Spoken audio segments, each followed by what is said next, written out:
ikaw si Von? Oo, ako. O ikaw si Joy, ang asawa ni Eric. Oo, ako.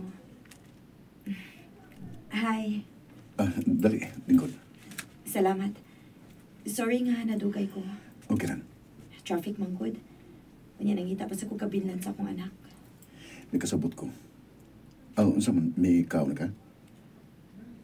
Wa pa. Mao ba? Mag-order na lang ko. Sa may gusto nimo. Ayaw na lang. Busog pa ko. Alam ka, ako rin mo bayad. Kauwaw ba ini, uy? Ako may nangimbitar nimo nga magkita taon niya. Ikaw ang makagasto. Ay, wanay kaso eh. Lalaki ko. Ako gilangan ng gasto. Buotan man day ka, no? Gentleman pag yun.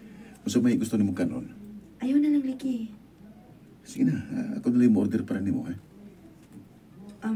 Unya na lang pag-order. Mas gusto ko nga magkiksulti nimo. Okay. Pero sa tinud anay lang, di naman ko bubati kagutom tungod sa problema na kong asawa. Ako sa bitaw. Usahay. Makalimot na lang ko kung wa pa day ko makakaon o pamahaw o paniod to. Tod, nganong nakikita mo ka na ko? Kuan. Wala ko'y kasumbungan sa akong problema ni Eric. Ganahan lang tingali ko nga doon ay mamati sa akong mga kahiubos niya. Mao nga nakahuna-huna ako nimo kay imo mang asawa ang nauyab sa akong bana. Ako sad bitaw. Ganahan ko nga bupahungaw sa kong kagol. Pero ang ubang tao doon ay ilang kaugalingong opinion. Opinion.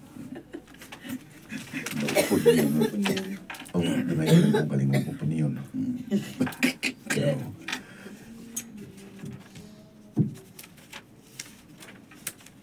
ganahan ko nga bupahungaw sa kong kagol. Pero ang ubang tao doon ay ilang kaugalingong opinion sa kong sitwasyon. Mao nga, ako nalang ilo magtanong. Husto gid ka. Pero nagduduha man ko kung husto ba ning akong gibuhat na pagpakikita nimo. Wa matay gibuhat nga dawtan. Ayaw ka konsensya. Kaya nag-istoryar man ta. Gawas pa, ang atong mga pares ang nagbuhat og dawtan, ug dili kita. Okay ra kasi mo asawa. Maayo kay wala mo siya mapasakitin. Ambot.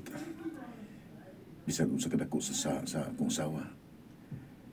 Di magid ako kaya nga madapatan siya. Ako sad. Bisa kita na kung maayo sa gibuhat ni Eric. Pero dili paghapon ko makabiya niya tungod sa among anak. Pulsta nagapos sa mga way kasing-kasing na itong mga pares.